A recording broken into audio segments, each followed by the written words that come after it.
This is a test of the Boundary Park alert system.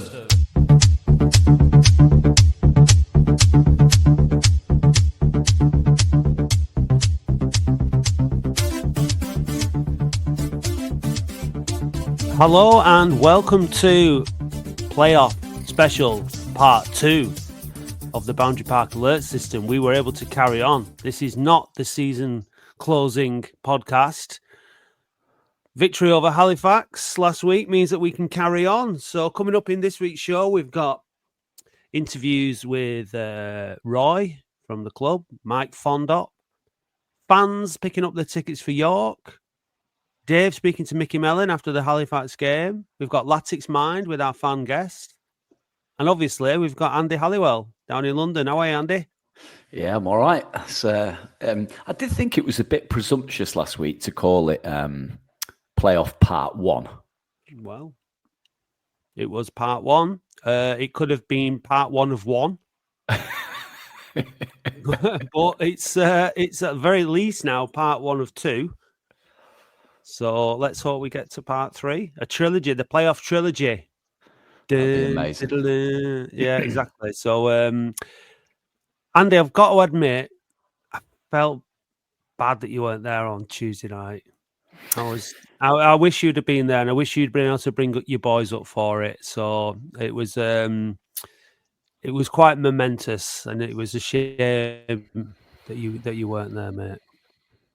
Yeah, it was amazing to watch on telly. My family were there, and they relayed it all. But it was great to watch it on TV with my kids. In that first 12 minutes, me and the two lads were just bouncing around the room, and so it was part of their continued indoctrination, and it worked. Yeah. So yeah. I guess that's the one of the benefits of the era that we live in, and televisation of National League games and being able to watch these things quite easily. So there is that. So it's not all doom and gloom. It's not like when I couldn't go to the Littlewoods Cup semi-final against West Ham and I had to listen to it on Piccadilly radio while I was playing Subbuteo in the dining room. I remember that well.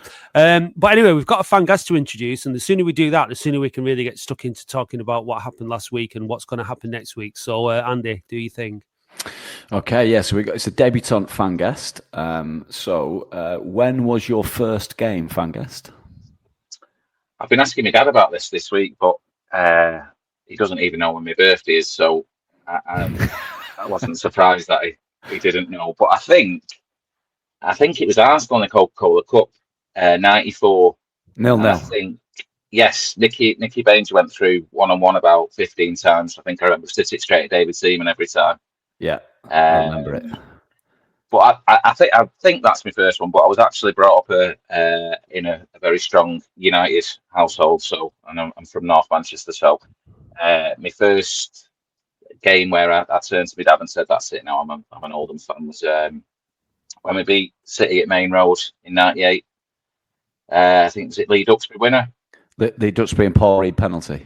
Yeah. That was the day I was. So the rest of my family still pretty much maintain United fans, but yeah, and it's been non-stop success ever since for me, really. Yeah. Oh, was it your dad in the queue picking the tickets up in his United shirt then? No, definitely not. Brilliant. Okay, when was who was your first favourite player? Sorry.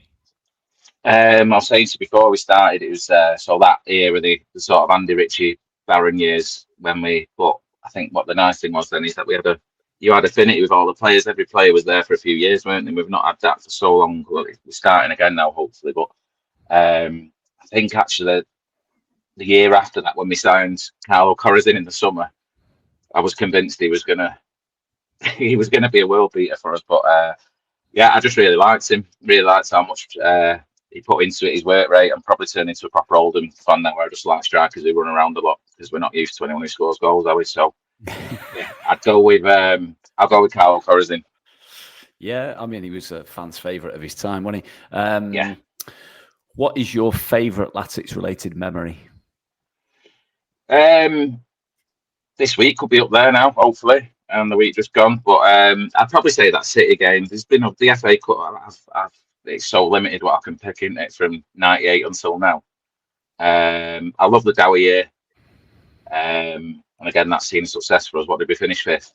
Fifth, yeah. In League One. But obviously the cup games. But yeah, I'll go back to that, beating City at Main Road in '98. Yeah, it was a good away day, that. I enjoyed Yeah. that as well. And then give us a little known or little unknown fact about yourself. Yeah, it's going to be proper nepotism, this. But my son Louis is 17, and he's in a band called Paradigm from Stockport, the indie band. Catching a few eyes now, and they're doing really well. So when they're playing at Woodhouse's Cricket Ground in August festival, so they're called Paradigm. Oh, nice one. That's near me, that, so I could It's certainly pop along. also to that, my mum's as well. I could come to my mum's. We could walk from either direction, Matt, and meet in the middle. Yeah, let's do it. Yeah, that sounds good. That. Yeah, let's have And it. hopefully, we'll have won a game in League Two the day before. hopefully. Right, who are you? Daz Whittaker. I was Gravity Grave. I know won the Blues many years ago. I've not posted for a few years, but yeah. Oh, I remember Gravity Grave. Yeah. I remember interacting with you before. Oh, nice to put a face to a name. Welcome to the Boundary Park alert system, Daz. And I must say, I can't quite, I love being an Oldham fan, and I'm so glad I'm an Oldham fan. I can't quite understand the logic of leaving United amid the 90s when they were winning everything. 1999 when they won the treble. Yeah, that's it. You cemented yourself as a Latics fan the year before that. Yeah, same season, Matt. Was it the same season? Halfway through that season, yeah. All my City mates were at Wembley beating Gillingham, and all my United's family and friends were winning the treble, and I was setting myself up for decades of misery. Brilliant. Yeah, there's no discernible logic to it, but I love it. So yeah. Nice one. But had you not, you wouldn't have had last week as an experience. Were you at the Halifax game, I presume? Yeah. I watched around the grounds this morning just to remind myself of it, really, because it was just, I don't know, it was like a different team on it, even from the lineup getting announced. It was one of the first times this season, second half of this season, when I've agreed with the lineup more or less. Sometimes the lineup's been baffling, hasn't it? But to see Monfey back, and I'm glad that he went with Pritchard at right wing back as well. I really thought he was going to put Ogle there just for a bit more Mickey Mellon defensive style, but yeah, it was great, brilliant. And Corey Evans in the middle. Yeah, I'm going to get him on the back of my shirt now. I think it's gone from a parody to probably our best player. Yeah, I mean, I think it was that the notion of being able to play that back three of Ogle, Raglan and Month was just too irresistible. Yes, like we're gonna that has to be the back three because it was working so brilliantly before Christmas, and Pritchard stepping into that role, brilliant. Yeah. Just what we need, just going up against York. I mean, there's just almost running out of superlatives for Wednesday night. We obviously have coming up a bit later. We'll play the interviews from the fans, but I feel like I've seen every bit of action from every angle of the game from stuff online. There's different fan vlogs and everything, and again, just like you, just sitting there watching it on the telly so that I could watch it in all its majesty, all the replays, the highlights, and everything. Me and Harriet were lying in bed the other night, just talking for ages, just about the football. Just couldn't go to sleep. Was it not last night, the night before? Just lying there, just talking about it, talking about the promotion and the connotations and York and Halifax, and it just everything has just combusted, hasn't it? Everything has just gone woof. And Boundary Park on Wednesday, I think that was the best atmosphere that we've ever generated, for 90 minutes. I think that before the game it was incredible, and obviously we've had incredible atmospheres at Boundary Park before and really excited build-ups to the game and everything, but the fact that those goals went in so early and everyone could relax, I've never heard noise as consistent and as loud as I have at Boundary Park over. And if it's probably that it was forgotten because it was so bloody long ago. And anyway, it was perfect. I've used this word a few times over the interviews and stuff I've done, but it was perfect. It was just the perfect night at Boundary Park. And when was the last time we were able to say that? It felt to me as the goals were going in early, just like that West Ham 6-0 in the 30 odd years ago, because we were 3-0 up at half time there, and the atmosphere was electric there because the goals were going in. That's what it felt like. I don't know what it was there to be like, what it was like to be there. Sorry, I missed out on that experience, but it looked fantastic from the TV and you could hear it. And the Atleticos with the tifo and the banner from Bosworth to Boundary Park, it was all brilliantly put together, and everyone deserves an enormous amount of credit. Every single fan in the ground, every single player on the pitch, every member of staff did everything they could. The baffling and unbelievable thing is where's that performance been all year?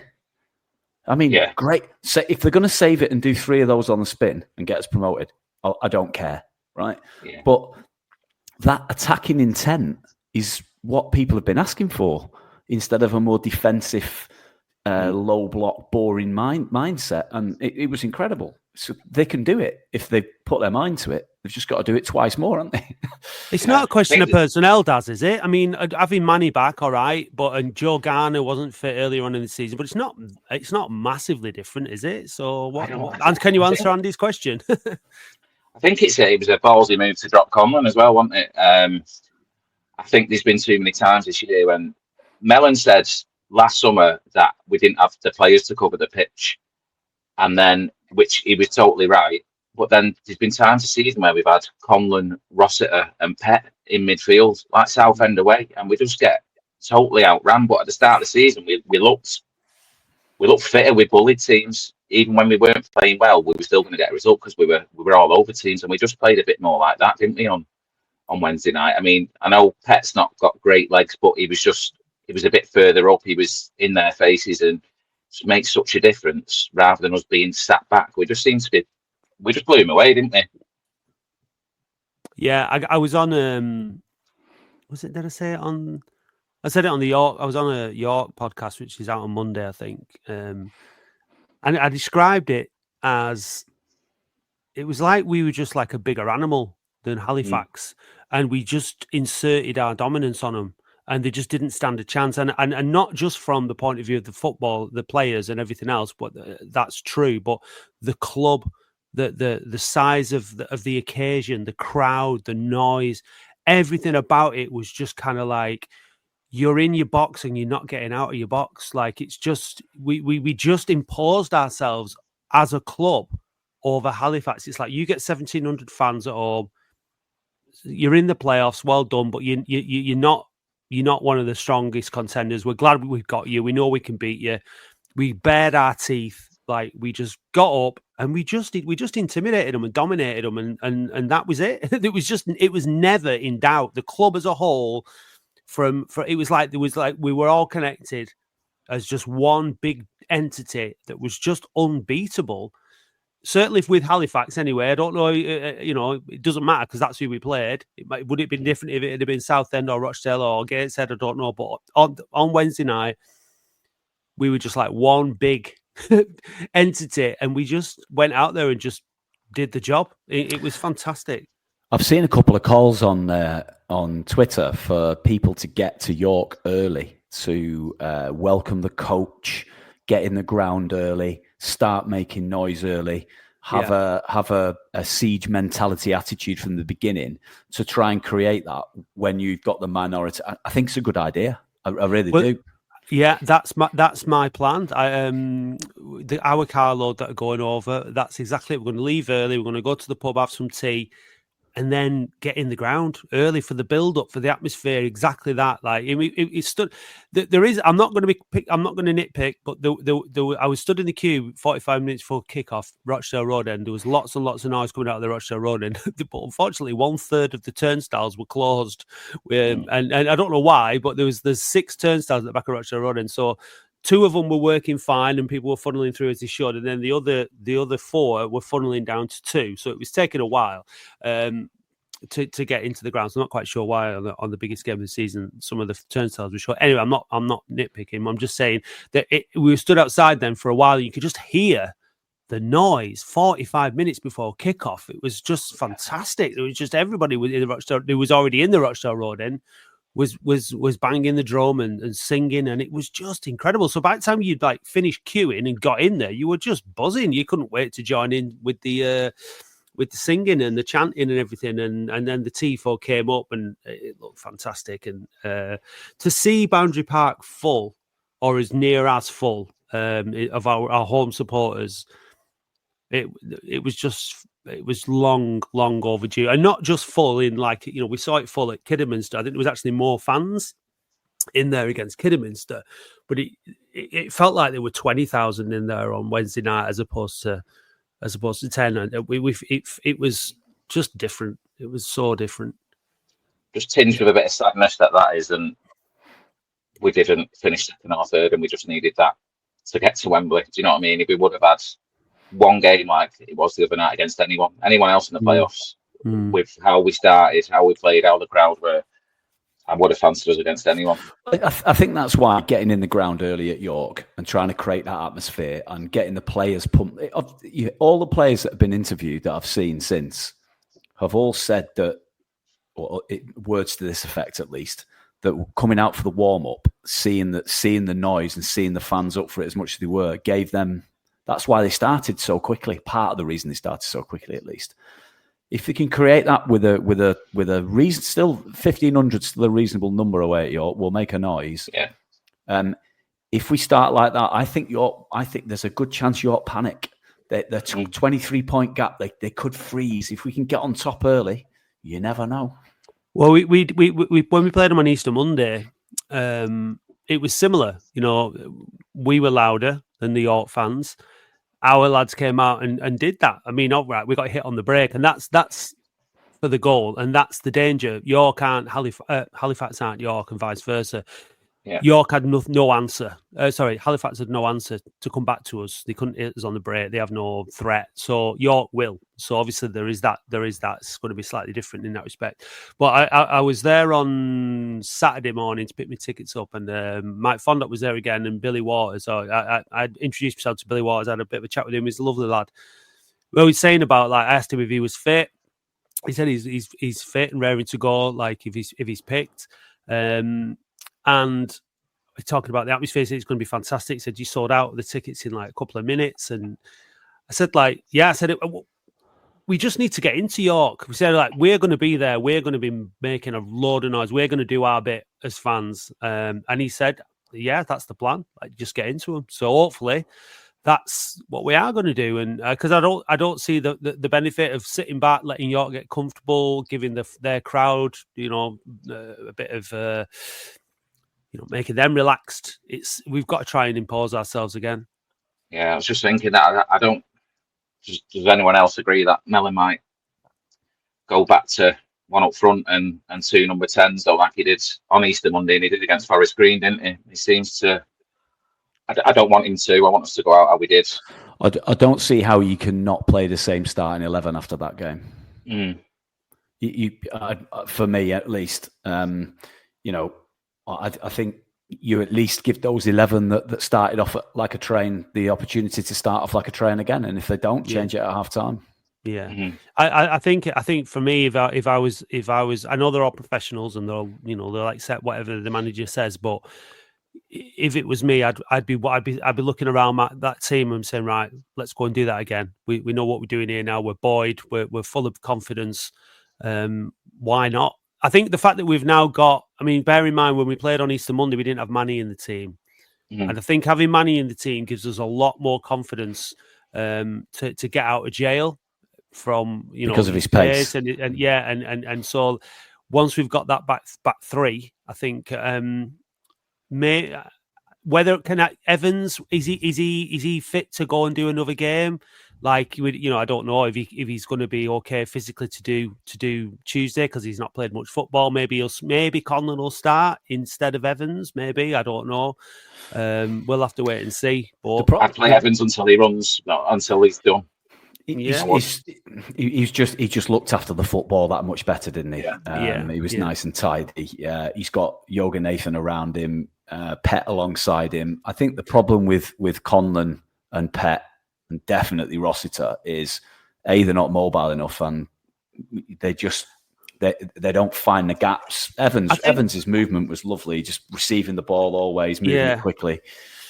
I think Conlon, I disagree that Conlon's not mobile enough. I think he is. I think he's mobile enough in a defensive position. I think he reads the game very well and he breaks play up very well. So as a covering player in front of the back three, I think in against a team that's going to be more dangerous on the break, I can certainly see an argument for Conlon going into that role, and the captain as well. I agree that he doesn't use the ball as well as Evans does. He doesn't have that sort of, but he does. He spots danger, Conlon, and he breaks things up. It's just it'd be interesting to see, because there's certainly an argument for both, I think, but I agree. I think stick with a winning team. Well, play Conlon and Evans then and drop Pet. But Pet's delivery from dead balls is too good to drop, isn't it? That's why Postman Pet.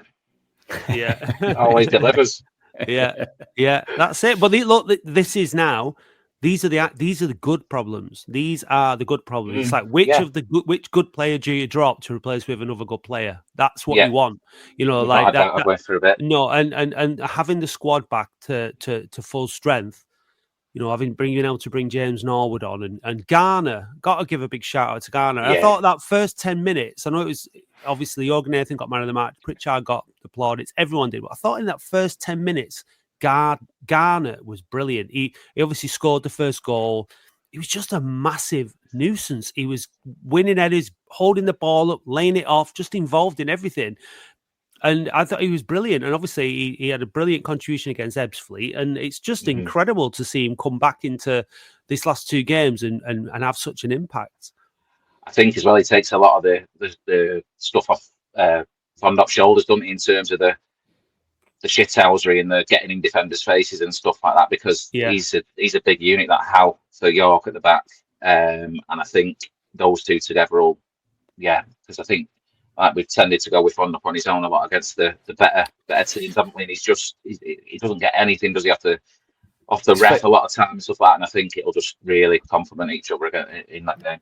It's funny, isn't it? Because if you think about the partnerships that we've had up front at fleeting points, like Norwood and Stones, for example, work well together. Norwood has looked like he could work well with Harrott to me. So young legs around Norwood seems to help Norwood. But actually, alongside Von Dopp, you wouldn't choose anyone else other than Garner, would you? and we saw glimpses of it last season, didn't we? Yeah, we saw it last season how that was effective. And you're right, Andy. It's different partnerships tend to work for different reasons with different players, but it gives different problems, doesn't it? I think in terms of the bench, obviously Norwood's going to be on there. I was thinking about this, and after I chatted with Billy Waters, about what types of players would be suitable on the bench, and I think that we need the players on the bench that are going to come on and keep the intensity up there, and that's what there'd be a good argument for putting Billy Waters on the bench, because when he comes on the pitch, he harasses defenders and he doesn't give them any time. He's got a lot of energy. Hammond equally. When you're bringing players off the bench on Tuesday night, I think you want energy coming on, and so it'd be interesting to see. Harrott didn't feature on the bench against Halifax today. No, it's just Norwood just wanting out the strikers. But he does that as well, though. In fairness to Harrott, I'm not saying he doesn't do the graft. He does as well. So again, good problems to have all of a sudden. It depends on it how the game's going. If we're chasing it, it's only going to be Norwood, isn't it? I think if we need a goal, got to be Norwood, isn't it? Yeah, but so question, Daz, obviously we've been over this, myself and Andy and everybody else that we've had on the podcast all season, but is this down to the fact that we didn't finish higher up the league and have a more successful season down to key injuries, do you think? Is that now that we're having this conversation, we're saying, such and such could replace him and we played so well, or is it something else? There's a bit of a mixture in there, because I do agree with Unsworth with Mellon about having to fix Freudian slip. Having to fix Unsworth's recruitment, and I know he got a bit shirty about the question of the scattergun approach to recruitment at the forum, but look at some of the I mean, I know, like you're saying, Billy Waters will come on, he'll graft his balls off and stuff like that. But Billy Waters, 18 months. Worthington, what is Worthington? There's others as well. K's here for another year. I bet some of these players are on decent wages as well. But yeah, I think when you look at when we just lined up on Wednesday night, having Monfey back was like just as well as the quality. It was psychological. Imagine like being a Halifax player thinking, "Oh, fuck's sake, look at him." You know, there's a mixture in it, but Mellon's recruitment hasn't. You know, he's dropped some clangers like Unswift did. But you'll never get them all right, Daz, will you? No.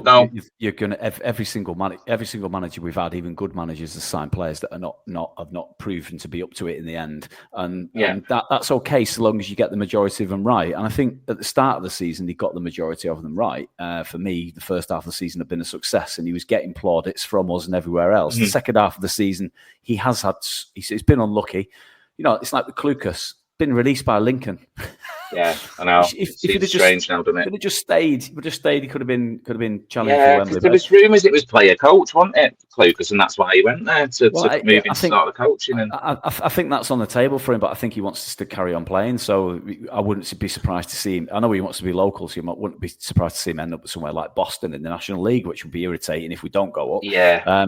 But yeah, I think. It's been in January. It has been a bit more hit and miss, but is that a result of you just don't you're more able to sign better players in the summer than you are in January? Yeah. So is it due to the time a little bit? I think some of the signings probably have not been up to it, but I mean, look, all will be forgotten if he gets us up, and that last game showed you what we can do. I think.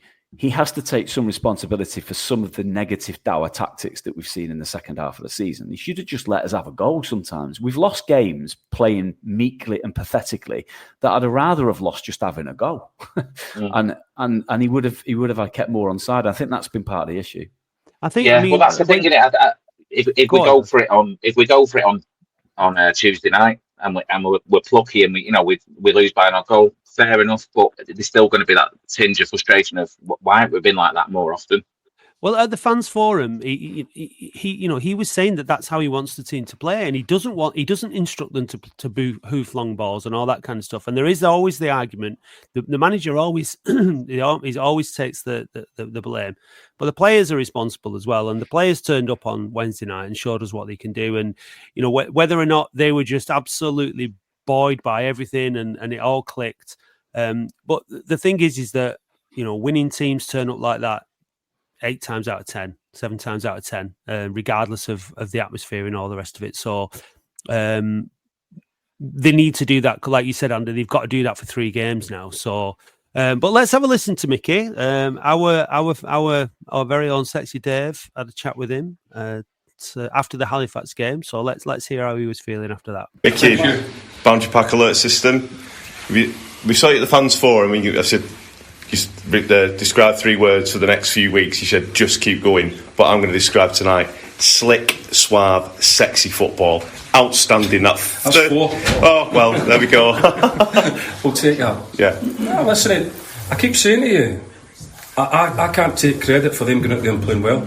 You've got to take... No, I pick the team. Yeah. I say what I want you to be good at, but they go out there and they do it or they don't. Yeah. So they go out there tonight, they cross the line and they execute the jobs that come their way that we speak about before the game. If they don't do that, it always kind of falls in the manager's lap. That's the way it goes. I used to be a player. But tonight, they executed all the moments that was needed to be done fantastically well. And that's why we played so well, because the players deserve all the credit, because they played well. So it doesn't matter what tactics you have, it doesn't matter what your team shapes you have. I've been a player I've been in football since I was 16, and I've been a footballer. It's down to the players at the end of the day to go out there and play well, and they did. So they're the ones that deserve all the credit.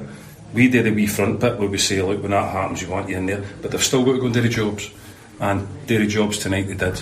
Now, when we go to York, it'll be the same.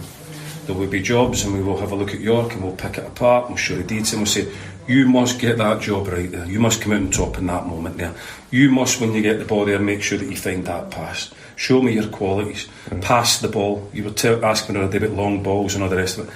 Never ask for long ball. Ask for quality and good decision making. Yeah. And that's what the players will bring you. A la tonight.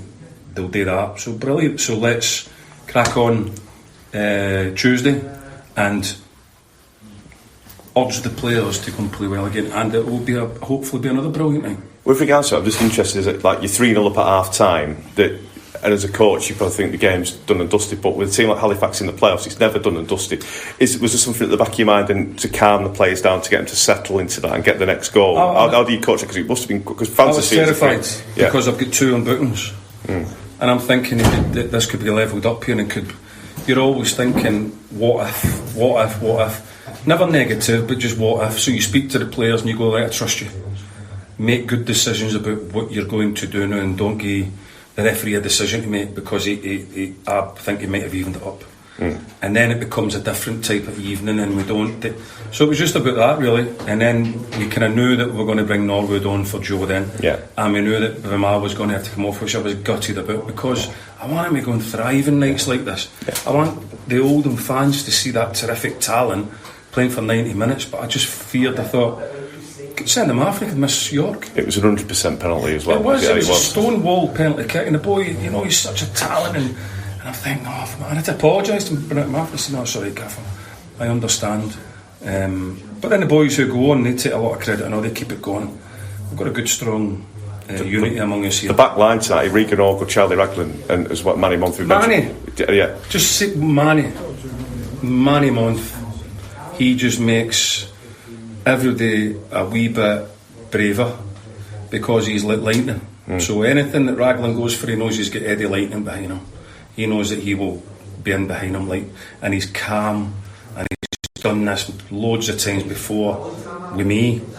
And the nights like this, you see the best of Manny, but we haven't had him, and he's going to be a massive loss. It would be like any big football club losing your top defender. We've lost him for a lot, and we paid for it. But tonight, you've seen when they're back how important it is, and how different a team that we are when you've got people like Mont and a team in Evans doing what he does, and Pritchard doing what he does, and then you have the energy of the midfield players. We're unplayable at times. Pet was magnificent. Pet was terrific. Joe got Big Fondop.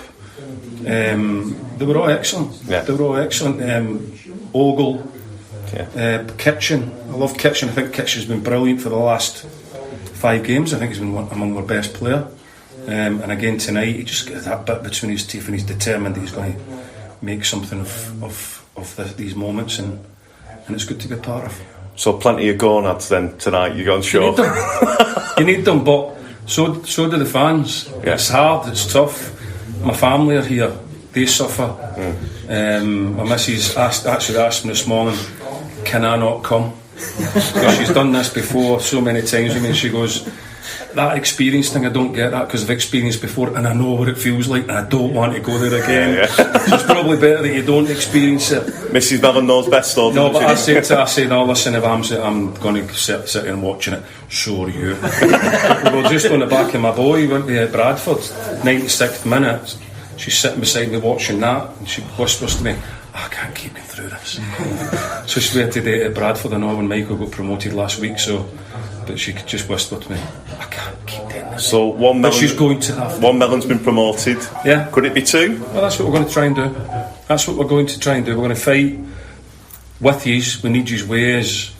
I know you will be, but we will be some force, and we will arrive, and no doubt in York with a massive bang. And we just need the players to go and play well, and let's go and get it on. Let's go and enjoy it. I'm booking Tuesday off me, so I'll be up there. So good. Thanks very much. Congratulations. No problem. See you later, guys. Have a good evening. I enjoyed that. I've not actually listened to it until just now, but I enjoyed hearing Mickey sound relaxed and enjoying himself. Dave managed to get the word gonads in there, which is always good. And do you know? I've only met him a couple of times, but he seems very nice guy, very polite and very straight kind of talking guy. But he seemed he seemed very relaxed there, and I think like what he said was what I'd said just before it, and it wasn't. I haven't listened to it, but it was down to the players, and they did their jobs, and if they do it again on Tuesday, then we've got every chance against York. Well, whatever it was that he said to them in the lead up to the Halifax game, that he wasn't saying to them in the lead up to the previous dozen games, then that's what he needs to lean into a bit. Because if he's telling us, I'll take his word for it, he's not telling them to do 40-yard crossfield hoofs up the pitch. We've all seen it with our eyes. We were doing it far too much. So whatever has encouraged the players not to do it, he needs to try and get them to continue in that vein in the next 10 days. I think, though, let's just have a look back over the season. I think it's a case of stepping up to the occasion, because week in, week out is the league, bread and butter. But you've got a league game. If you win it, you draw it, you lose it, you've got another one. You know what I mean? So it's like it keeps going, it keeps going, it keeps going. When we've had to step up to the one-off games this season, Tranmere, Leyton Orient, Halifax at home, murdered them. Tranmere away, won that game. Brilliant performance. At Leyton Orient, all right, we lost, but it was a freak defeat, really, in all honesty. And then the other night, so it's kind of like when the players know that it matters on the day, they have stepped up with the performances. Now, that says something about their mentality, maybe, over the course of a season, and that this team, as it stands, haven't had the mindset, the capacity, the capability to do it week in, week out and be champions in the way that Barnet did. And I think that part of that is because of the development of the team. I think we've seen in the knockout games this season the quality that they've got and the ability that they've got to deliver. However, they've not been able to do that week in, week out. I've said all season that if we don't make it up this season, I think we'll win the league next season. And I believe that, because I think that the mindset of the players and the additions that they make, it will be that realization that we can do this every week, but we're going to have to play like it's a cup game every week in order to do it. And I think that's the answer, personally. Daz, do you agree or disagree? Yeah, so I always criticise football in general for being so fickle, but man, I was just thinking the other night, looking at Mellon, just thinking, is this it? Is this what he was saying all along? Just keep the points tally ticking over because he knew he had this in his back pocket for the playoffs. I don't know. That's how fickle. I'm even thinking about if we have a quick start on Tuesday night, do we blow York away? And that's compared to a couple of weeks ago. I think whoever made the shout for us to get Pete Wild, I was totally in agreement. But I don't know. But then it also wouldn't surprise me if he does change the formation on Tuesday and we go with two number 10s and just have Fond up on his own. But I don't know. It's kind of do or die in it on Tuesday, I suppose. Yeah, it is. It's the same scenario, do or die, big game, one off. Andy, do you think that the mentality then is different on these occasions from the players? Well, I mean, you've put forward a good case, but then you've got, what was it, Kidderminster at home last year when we lost 4-1, and Frank's big return as your outlier to demonstrate that they don't always turn up when there's a big occasion on. It was 1-0 against Kidderminster, weren't it? But we got beat 4-1 by Ebbsfleet, I think. That was it. Yeah, so last season we had some more terrible home games. Well, but I mean, this year as well, we lost 1-0 at home to relegated Maidenhead. I mean, in a running period when you need to pick up points, they don't turn up sometimes. But yeah, I mean, I concede it must be difficult sometimes, as you're only human, to find the self motivation for a relatively turgid, poor midweek game against an opposition that you should be blowing away, and then you've got 11,000 fans in the ground for a playoff knockout game, and it's easy to go up for, like Tranmere, like Leyton Orient. We need them to find whatever it is that internally motivates them on a more regular basis. And then we'd be in a much better place. So, yeah, maybe it is that.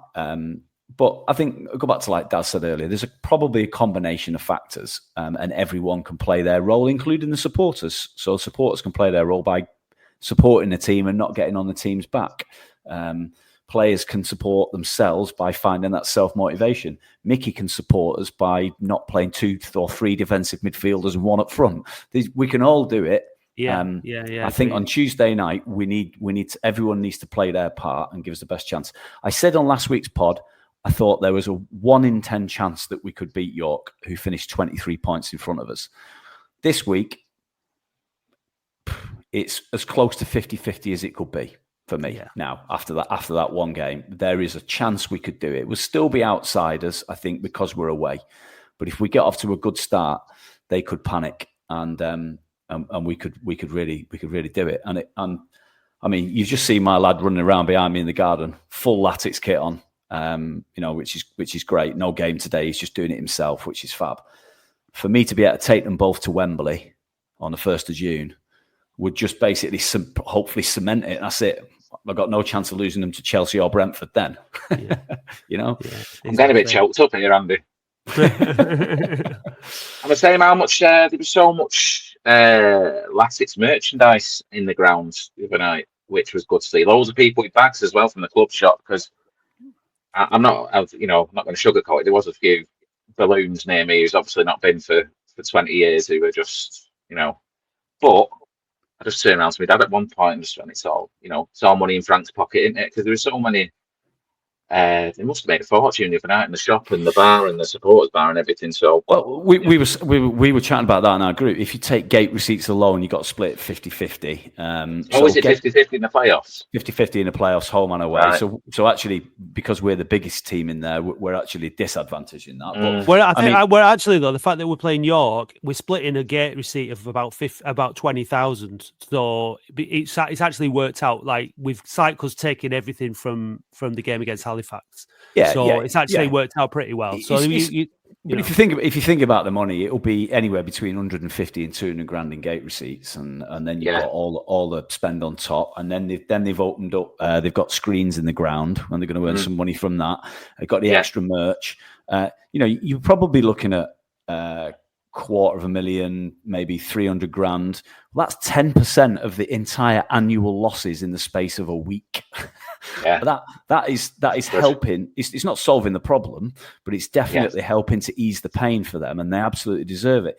If we get to Wembley, that probably sticks another $250,000 on top just on that alone. Not to mention the additional season ticket sales for next season. I know. I hope everyone thinks it's like that every week, like it was against Halifax. But the thing is that, I mean, just think for how much revenue, how many supporters, how many additional season ticket sales, etc., we've missed out on by finishing 17th in League One for 21 years. But i.e. for not having a playoff experience, just look at the difference.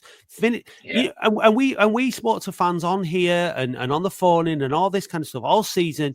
Oh, I'm not going next season if Mellon's in charge, blah, blah, blah. And the football's terrible. And it was, and there's no question about, there's no denying that. And Andy, I thought you summed it up really well before. Like, Mellon's got to take some of the responsibility for that, because he did pick 1 up front and the 3 midfield. And you could see that if you just made a few changes and it was a bit more bold, it would have made a big difference. Having said all that, what a difference getting into the playoffs made for the revenue for the club, the excitement, taking the season into May, it's made such a big difference. If, God forbid, the same thing happened next season, it would be good for the club financially. All right, we want to get promoted, we want to win the league. But if the playoffs come around again next season for whatever reason, or let's best case scenario, we into the playoffs in League 2 next season. I mean, wouldn't that be incredible? All that Chesterfield money, did exactly. All that extra money comes in, and it's just a massive boost. Ahead of of going into the summer, the recruitment budget, the bills being paid, it's just massive, and it just shows how much we've missed out on by not getting into the playoffs for 18 years. Like, it's a long time. It's a lot of opportunities missed, and it's woken everybody up to, like, bloody hell, this is what being a football fan could be like. It doesn't have to be absolutely awful year in, year out.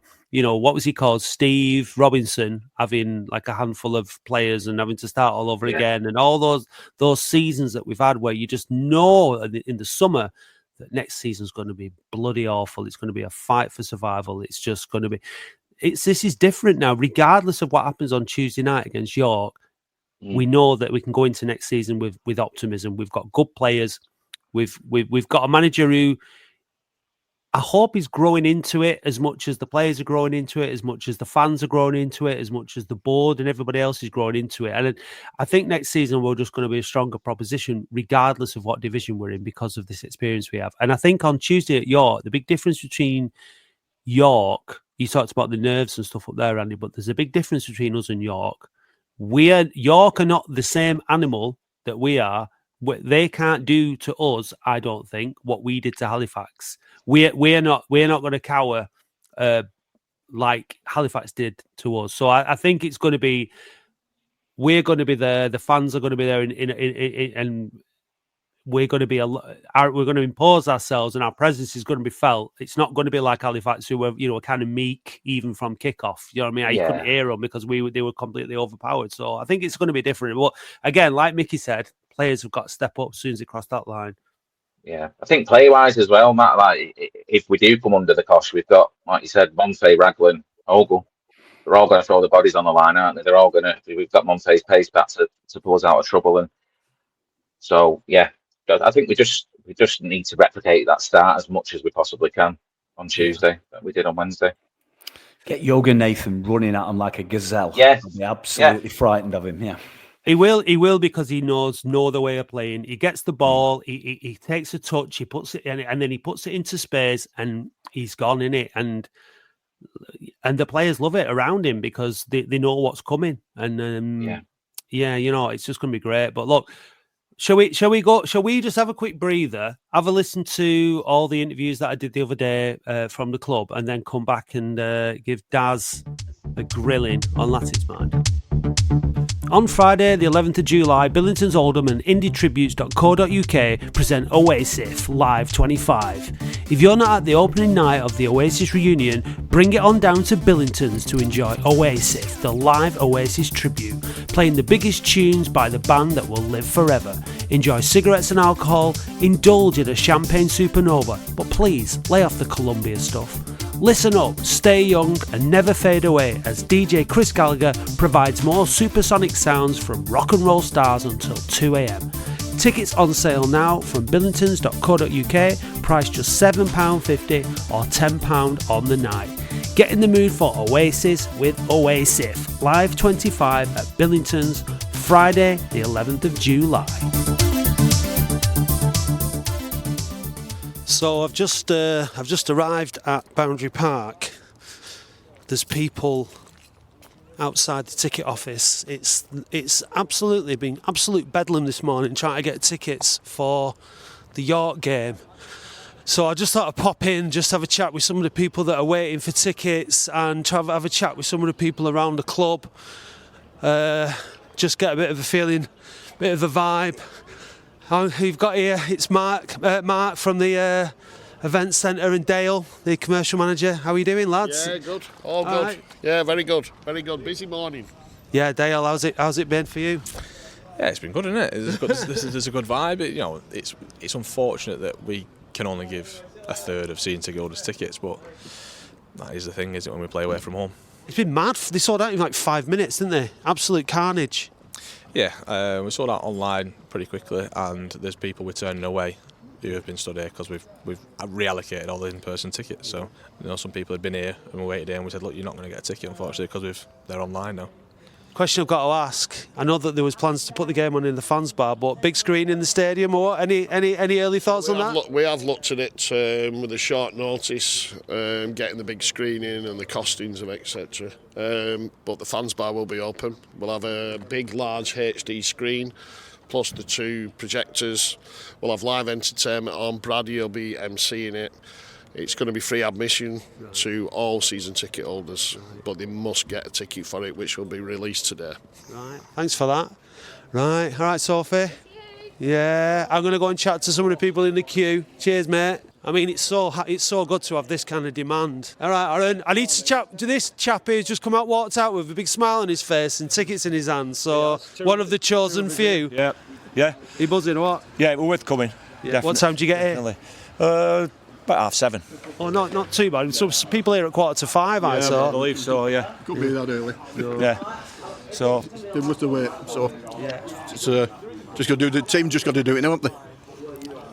I mean, how good? I saw you were out with the Frankfurt lads in the rifle range beforehand. How good was Wednesday night? yeah, brilliant. Because all they normally see when they come is poor performances and poor results. So, the one who didn't come, he's been about 12 times and never seen us win.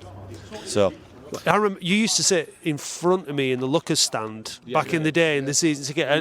And obviously, so back then, like we saw amazing games, amazing atmospheres, and that. But for me, that was the best 90 minutes of atmosphere I think I've ever experienced at Boundary Park. Yeah, I think that's quite right. There were some cracking games in the Premiership, but that atmosphere last night. I mean, I went to Rochdale last night, and it was nothing like that at all. It was just, it wasn't flat, but it was nowhere near that magnitude of noise and excitement, really. You know, just a pity they blew it from 3-1 up, but there you go.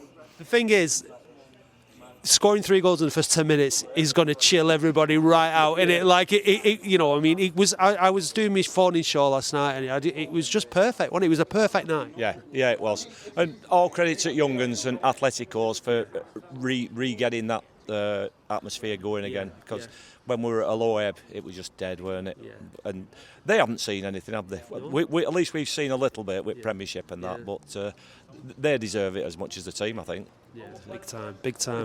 If we'd have played like that from the start, we'd have walked this league. Well, I don't understand what went on there. Whether it was just the crowd and the excitement for the players as well, I don't really know. But more of that at York, and we'll be okay. I mean, because teams, it takes a while for teams to become a team, doesn't it? A group of lads but by the end of that game yesterday, there was a proper team, weren't it? Yeah, they did. They looked all together, didn't they? Which is what we've wanted. Yeah. So yeah, hopefully now we can go out with the same mindset next Tuesday. Get a prediction off you. What's the scoreline? What's the outcome going to be on Tuesday? 2-1 for us. I think 3-1 for us. Oh, what a difference a win makes, isn't it? I think he's been rather than the ticket queue. All right, cheers, lads. Thanks a lot. I'll go enjoy the game. Away, mate. Yeah, I'm good. All right, Paul. All right, Matt. Yeah, you up for a few words for the podcast? Yeah, I do, Paul. And I'm so got Paul Prendergast. How are you? All right, Matt. Yeah, a lot better because of Wednesday night, definitely. Yeah. And have you got tickets? I have. Just one for me. Was it as a result of queuing up this morning? Yeah, because I logged on in the queue and they'd all gone by 9:31. So ridiculous, isn't it? unbelievable. Unless those Ticketmaster bots have got in there first. They're all available for sale on the dark web now. Yeah. Well, there's a guy in there with United shirts on. We must be selling Bilbao tickets on the slide or something. Better not be. That better be a joke. No, have a look on X. I've posted it. Yeah. No way. That should just be a sign there. I mean, not that you should need one, but so I mean, it's nice though, isn't it, to have these are good problems to have. Yeah, it's like the 90s all over again. I mean, just imagine if we get to Wembley, what the scum's going to be like for tickets there. I know. At least there's loads of tickets for Wembley. That's the thing, isn't it? Yeah. I think we'll be able to buy a tier each, won't we, by defending who we play. Yeah.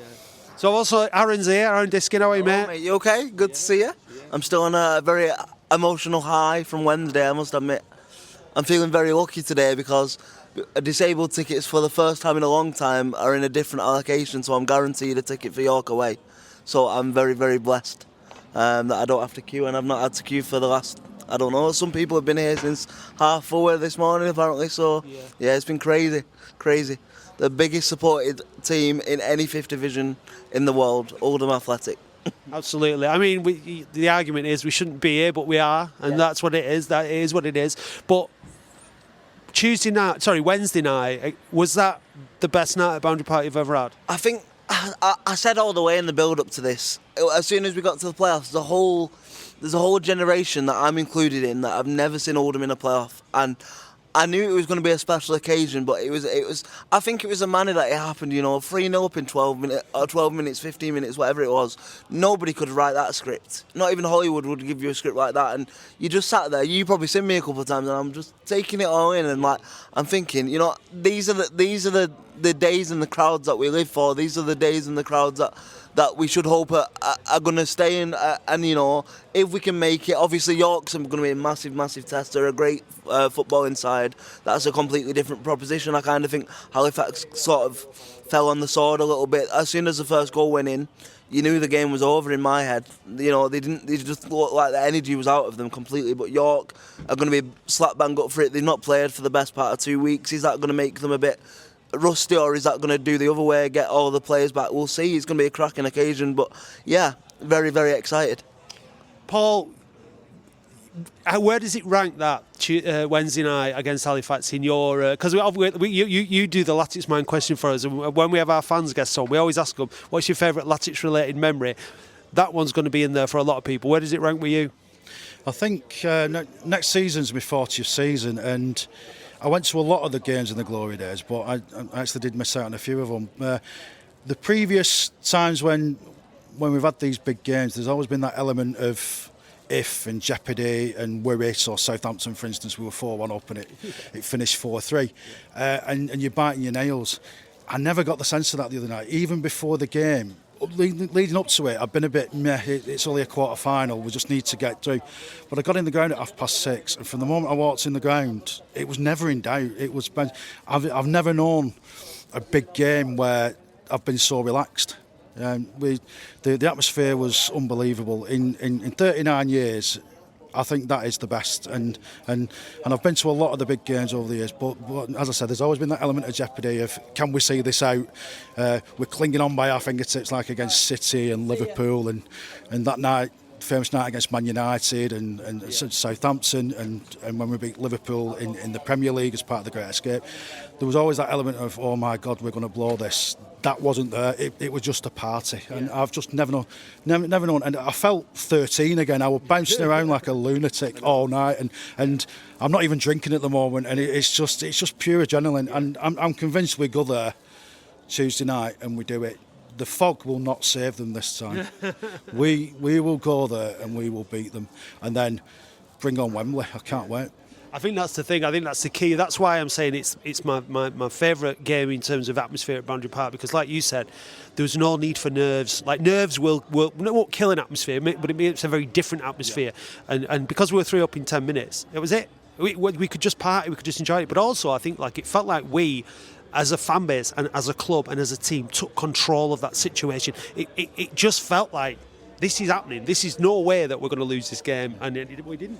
Yeah, and that right from the warm up, it's transmitted through to the players. The players got an extra 20%. You look at Mickey Mellon; he was even smiling at 3-0 up and celebrating, and that was just the occasion. Yeah. Those players felt 10 feet tall when they came out to that crowd, and. Yeah, York will be a good atmosphere from their point of view, but already they're bringing in balloons and streamers and things. Latics fans won't need that. We'll certainly be heard. Yeah. It's going to be awesome. Right, enjoy. What's your prediction? Penalties, Latics. 1-0 penalties. I hope not. I'll be shitting myself. Cheers, Paul. Cheers, mate. Hey, Dylan. You all right, mate? Yeah, I'm perfectly good. After Wednesday, 3-0 up in 12 minutes, you couldn't have changed it. No. It was absolutely amazing. Atmosphere bouncing. We've had 2 good games this season. Well, atmosphere-wise, we had Tranmere away, absolute limbs in that end, and then obviously on Wednesday when we absolutely destroyed Halifax in the base of 12 minutes. No one really expected that, and it's good. Roll on York away and cannot wait for it. So, you got your ticket then? Yeah, I've already got my ticket. I asked for my ticket on Wednesday because I have people inside the club, because obviously I do match vlogging and everyone loves to see the playoffs. So, really looking forward to it. Was it, as I've been asking everybody this question, but was it the best game you've ever seen? Well, not as much for the best game, but the best occasion, the best atmosphere you've ever experienced at Boundary Park? It certainly was for me. Yeah, it was one of the best experiences I've done, because obviously I've supported this club for, about 18 years since I've been born, and we've had a few up and downs, but I've got to say, getting to the playoffs and winning our first game in playoffs in the first time in 18 years, it were amazing. And couldn't have ever changed that for anyone. I think it's going to be an incredible atmosphere on Tuesday night. Our fans are going to be bang up for it. How do you see the game panning out? Honestly, I think it's going to be a really tight game. Obviously, York have been amazing this season. Got to give them prompts, because where there was last season, they've gone all the way up to second, but they obviously had the money, they bought players that they needed to get. Obviously, the key striker for them is Ollie Pace, and he's going to be really hard to watch out. A lot of York fans are saying we won't get an header in, but remember last time we scored an header, Raglan scored. So it was 1-1 last time, and I really do think we can just edge it this time, even if we go 1-0 up and just defend all game. I'd rather just get through and hopefully go to Wembley. Manny's back, Regan Ogle's back, Norwood's back, Garner's back on form. Evans is back in the squad. We've got nothing to fear. We've got all our best players back. Yeah, we've definitely got our best players back. We're all looking forward to Manny Monf returning, obviously, because he's a key defender in our thing. But Regan Ogle with his long throw in, that'll catch a lot of teams off guard. Like, obviously, Tamworth had that long throw when it caught us off guard. But we've just got to be confident and push through this final push. But we know what Mellon's like in playoffs. He did it with Tranmere and they finished 7th. So he surely can do it with Oldham. What's your prediction then for Tuesday at York? 1-0. I really think it's going to be a 1-0. It's going to be one of those tight games, and I do think Fondop's going to get it and then just close the game down. Sounds perfect to me, mate. I'll take that all day long. Right, enjoy the game, mate. Right, cheers, mate. And how do people watch your blog again, your vlog? Go to YouTube. It's DylanMelia_OAFC. I've done every game this season, so I'm just trying to get these playoffs done and then can have a 2-month break and focus on myself and increase the production levels of my YouTube. Brilliant. We'll keep it up, mate. Good job. Well done. Hey up, Roy. Oh, hey up. Hey up. You all right? Aye. Warmer. It's chilly in that breeze. I'm very well, thank you. Yeah, I just thought I'd come down and have a chat with everybody about the, what a momentous day it is, isn't it? And nice to bump into you, actually. You bought my new boot yet? No, I haven't. No. Do I have to buy before I leave? Yeah, straight out of Crompton. Let's talk about the playoffs. You've been to Boundary Park probably more than anyone who's alive at the minute. You've seen it all. Can you sum up what Wednesday night were like for you, Roy? Well, I was talking to Mark Yarwood last night. He used to be at the Crom, and he's a season ticket holder now. And I was telling him, I sat at the game, never in all the games I've watched here under the lights, was here. Unbelievable. It was electric. It was. It really was, and it does take it out of somebody doing a commentary. Me and Gordon soon found that out. If you travelled and messed about, and I were here most of the day. And the day after, I went to Marks and Spencer's to stock up on food for the weekend. Well, when I got home, I sat in the chair, and I was still in the chair at 1:30. My wife left me there because she got up to see where I was. And I went to bed, and I don't know what time I went to bed. Woke up about 7 o'clock, went to Marks and Spencer's, came back, lied on the bed, and woke up at 7 o'clock at night. Absolutely goosed. It really took it out of, say, Mark Yarwood. Yeah. I was talking to him about it last night. Yeah. Unbelievable. Yeah.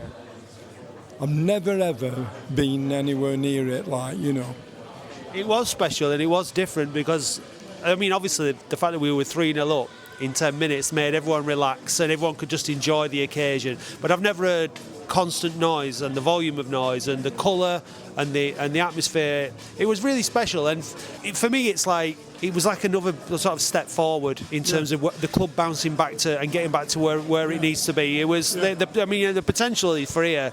Division 5, an occasion like that was just unreal. Yes, it was, and I was saying, I'm glad we finished 5th, or else we've been playing Southend here, and they're one hell of a side in this division. Every year they're in the playoffs. The manager's Kevin Mayer is superb, on hardly any budget, and they did Rochdale. They scored in extra time, didn't they? 4-3. And I actually said, we dodged a bullet there, and I said it before the game was played. I quite fancy us and Southend in the final. I think if we can beat York, we can beat anyone. I think we can beat anyone anyway. I don't think we need to fear Southend. No, not at Wembley. Not with the players he's got available in midfield, because Rochdale summed that up when we played them there. the fans went mad because they went long ball, actually. They said we couldn't get through middle. He's got permutations, hasn't he, in midfield? I mean, people kept saying, why they keep signing midfield players? But he knew what he had. And I was talking to Manny before the game, before they went out to warm up, and he said, well, I'm a good healer. I said, well, can you run? And he says, apparently, he'd done nothing else for the last 5 weeks with the other night in mind. Right. Running. Yeah. And you wouldn't have thought he'd been away, would you? No, so, and I thought he made a difference. You need a boatmobile to get round him, no? So Roy, listen? I'll push you for a prediction for Tuesday at York. You'll be behind the microphone, won't you? You'll be trying. I'll still be there, yes. So what? How do you see it panning out?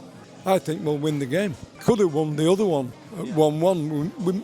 We could have been 3 up first 10 minutes there, and it shocked them. Yeah. And it shocked me when I saw the team that we played that night. I thought, oh, we're going to get panned here. And we're looking at it in the press box, and we didn't.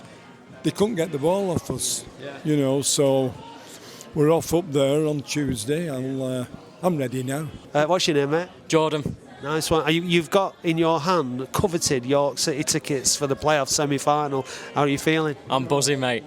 It's been tetchy queuing up, but well worth getting down here nice and early to get it. What time do you get here? 7 o'clock.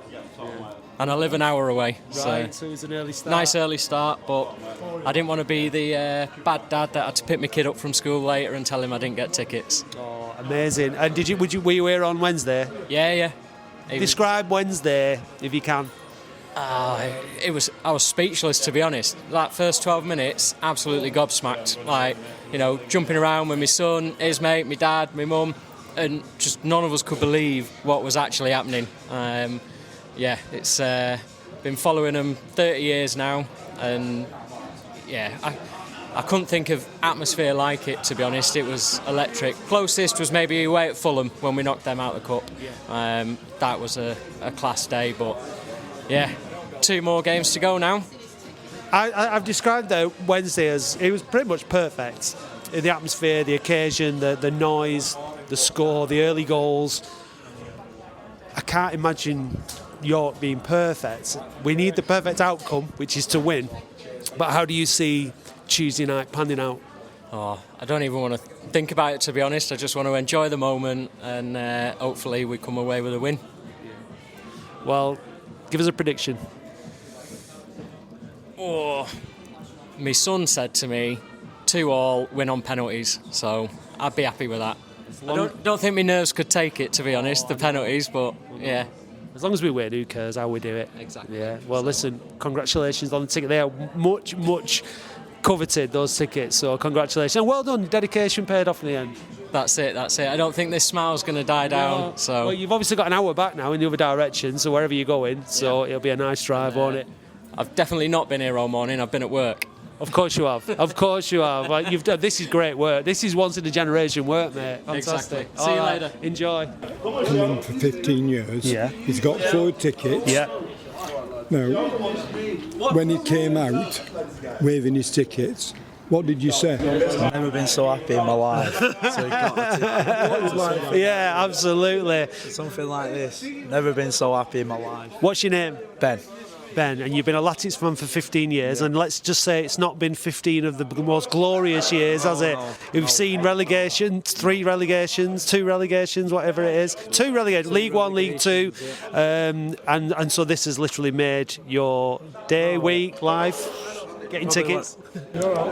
Probably one of the best moments, just even getting tickets. I went to, was it the 3-2 win at Liverpool here? And the 2-1 win at Craven Cottage versus Fulham, both FA Cups, and this probably arguably tops it. It's probably one of the biggest games we'll ever probably be in. It's massive because getting out of this league is so incredibly important for the club.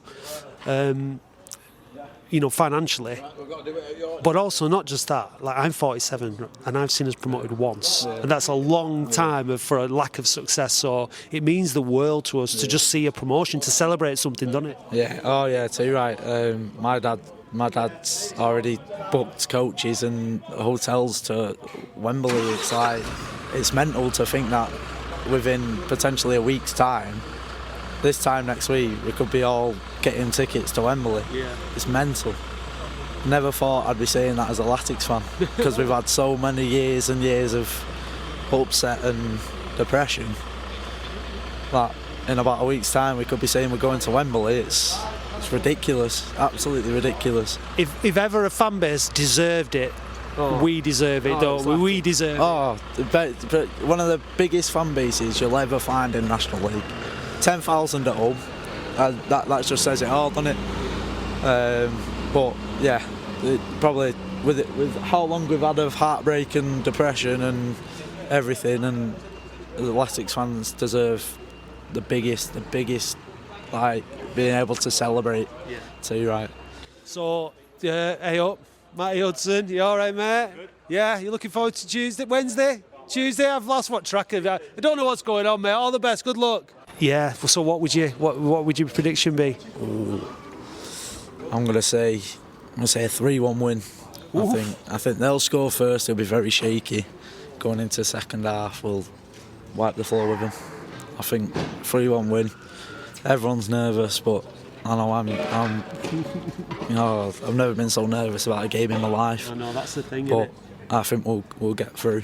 Anyone up for a chat? For podcast, anyone? Up for a chat for podcast, anyone? Just walking down the queue, looking at terrified people. All right. Hey, Ben, you've been on the podcast before, on the phone in, Ben, haven't you? You all right? Yeah, you? Yeah, good, yeah. How long you been here? 2.5 hours. How are your legs? Tired. And it's work after here, so not like I sit down, so got another 6 hours at work, so yeah, I'm tired. But it's going to be worth it, mate. Definitely.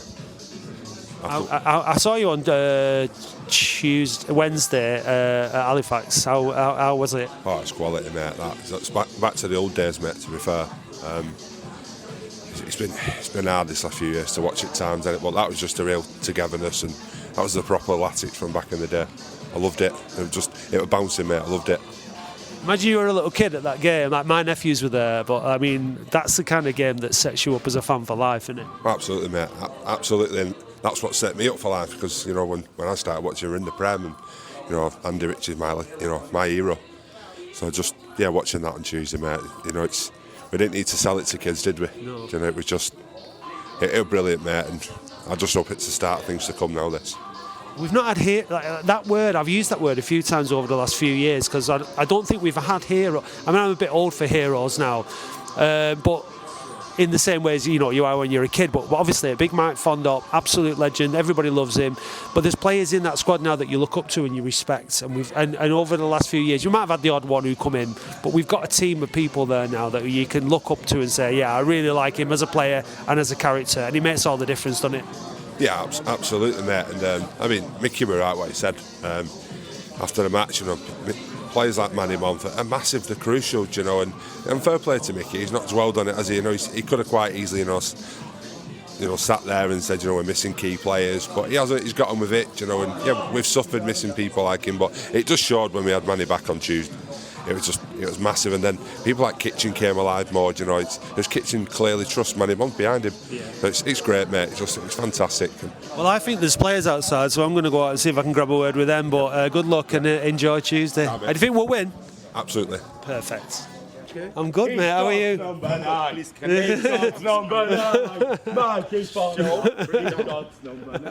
Excited fan here is getting his photograph taken with Mike Fondop. He's absolutely buzzing. Fantastic. Thank you, Mike. Thank you very much. Great to see. Hey. Can you go for us at York, please? Mikey, I'm doing some interviews for the podcast. How are you, mate? Yeah, very good. Yourself? I'm very well, thank you. Yeah, everyone is so excited. The fans, the tickets sold out in 5 minutes or less than 5 minutes this morning. How are you feeling about? I mean, first of all, how amazing was it on Wednesday against Halifax? Yeah, it was good. Like we said before the game, you know, we our thought is only on Wembley, the main focus. So no matter who is the opposition, we're just confident in ourselves. Obviously, you have to respect every team at this level because anything can happen. But we know that if everyone is at it, then we are a very dangerous team to play against, and we showed on Wednesday against Halifax. But yeah, we are very happy for the results. Yeah. Was it the best atmosphere you've played in? Well, rank it. Where does it come? Because for me, it was one of the best atmospheres I've been at Boundary Park in like nearly 40 years. Yeah. It was incredible. Yeah, for me personally, yes, I would say, because even since obviously coming from Oldham, coming at Oldham, but even before coming to Oldham, I don't think I've ever played, in such atmosphere. I think it was almost 12,000, in attendance, and the fans couldn't stop singing. So I always say, people know me for, saying that the 12th man, the fans are the 12th man, and what they did, that, that's what I mean by, the help the 12th man brings to the, to the table. So yeah, it was very, very motivational from them, to hear those songs and those screams, all throughout the game, the entire game, and obviously for me to score and then hear that massive roar, it was amazing. It was amazing. But no, we really thank them, and like you said, sold out in 5 minutes. It's amazing. So hopefully we can bring the same performance. Even why don't we bring more against York and then get to Wembley? Yeah. Was your mum over? Is your mum here? Was she at the game? Yeah. How did she enjoy it? Yeah, she was, and she said it was a bit different to the first game she attended, which was the last game of the season against Epsley. Obviously, it was packed, but she said the one on Wednesday, wow, she had chills. She said goosebumps. But yeah, she was over. We've just got a bit of a family thing, but it's personal things going on. But yeah, she's her head is high. She's trying, and I'm trying to be strong. To be strong for her. Because even me, I'm trying to be strong for her. But yeah, now she just went to Europe because I've got siblings in Europe. So she went to spend some time with them. But she'll be back before going to Cameroon. So she just went to visit my other siblings. But yeah, she absolutely enjoyed it. Absolutely. Yeah, it was incredible. It was. Listen, you've had a fantastic season, and just want to say, best of luck on Tuesday. I've got a vision of you scoring a diving header at Wembley for the winner. I think it's written in the stars. You've been outstanding. You've won all the awards. Yeah. Well done on a really, really brilliant season. I really appreciate it. And can I just get a quick picture? Brilliant. Thanks so much, mate. And good luck on Tuesday. All the best, pal. Thanks a lot, mate.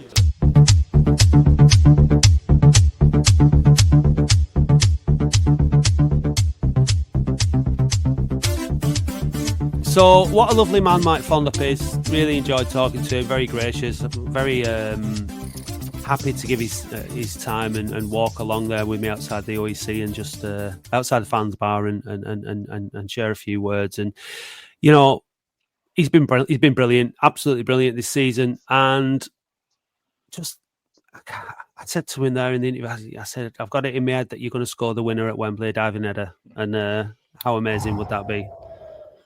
How amazing would that be? I'd doff my hat to him and take all my words of criticism back overnight if he could do that. But, I know he was absolutely magnificent. Well, every one of them were in that Halifax game. He was magnificent, just like everybody was. I know we were 3-0 up, 4-0 up when he was doing his gazelle running, but seriously, it didn't matter. But if he knuckles down like he has done, he's a real threat. So good on him. He's deserved his Player of the Year awards. He's absolutely been magnificent. So, and if we think about that, he is a talisman, and he is that link between the fans and the players to some degree. Imagine you're the other players in the squad. and you look at that, and you look at the relationship he's got and the admiration, you'd be looking at it and going, I want that. I want a bit of that. How do I get some of that? How do I get the fans?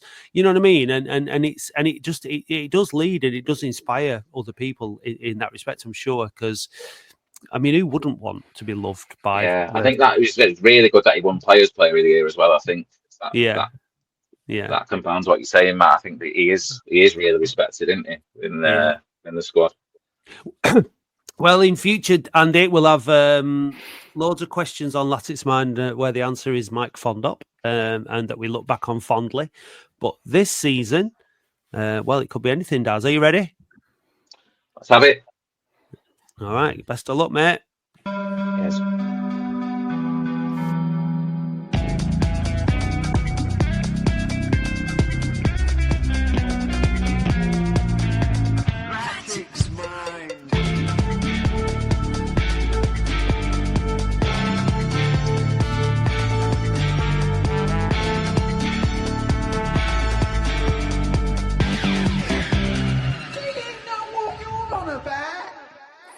Which youth player did Latics sell to Sheffield United in the summer of 2024? Ooh, pass. Which striker did Latics sign from Manchester City in the summer of 2002? Chris Killen. Correct. Who replaced Dino Marmria as Latics manager? Harry Kewell. Correct. Who did Latics sell to Norwich City in January 1994? Craig Fleming. Wrong, it was Neil Adams. Which referee officiated both Latics League Cup win at West Ham United, when Carlo Corazin scored, and the FA Cup shot in 2005 versus Manchester City? David Ellery. It was Uriah Rennie. On one of the early incarnations of Latics club crest incorporated the town's Latin motto of Saper Ode. What does this mean? Pass. Which goalkeeper made his debut at Torquay in 2022? Magnus Norman. Correct. Which striker made his debut at Scunthorpe in February 2022? Mike Fondop. Correct. How many spells as Latics manager, at least 10 games, has John Sheridan had? 6. 5. Oh.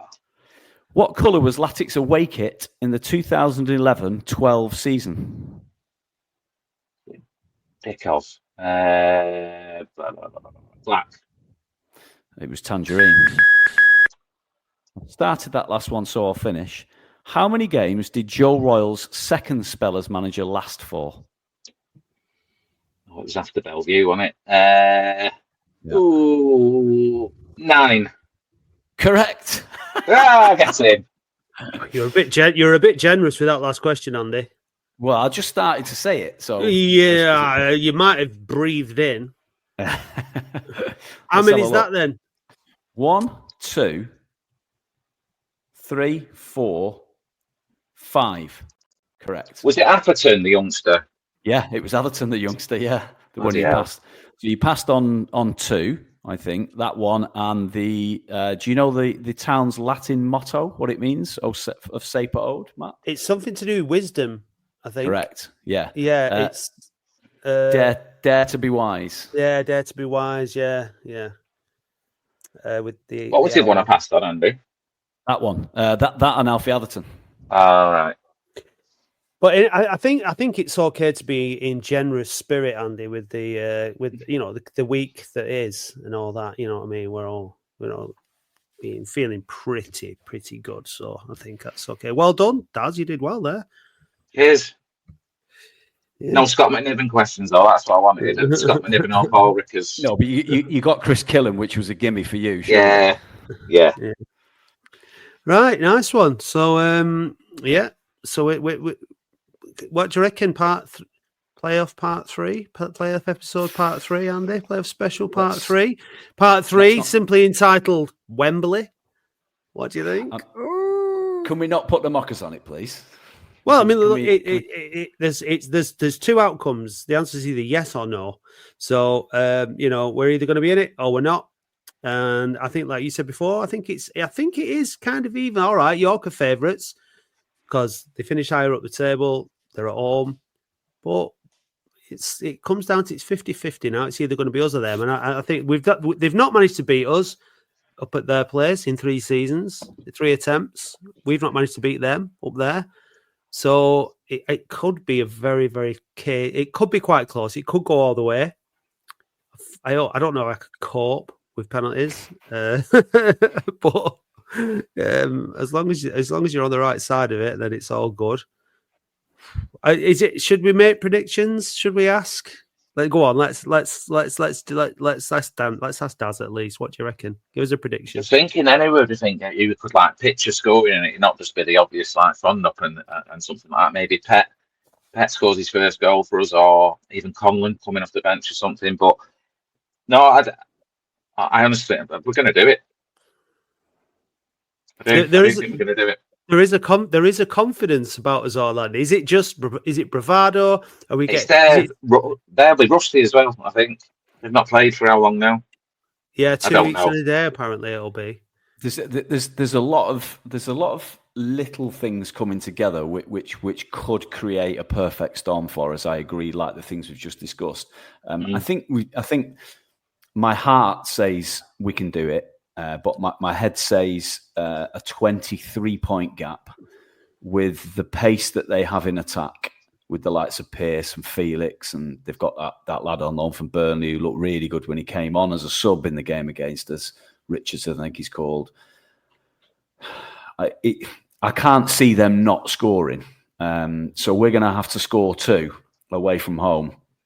It's going to be very difficult. I think it will be a bit of a ding-dong game if we go off like we've done. But it could go either way. It is literally a toss of a coin. I'll probably edge them as favourites, being at home, having finished so many points in front of us. You've just got to hope they freeze. I hope they freeze under the pressure, because they haven't got the experience in the same way that we've got in that starting lineup.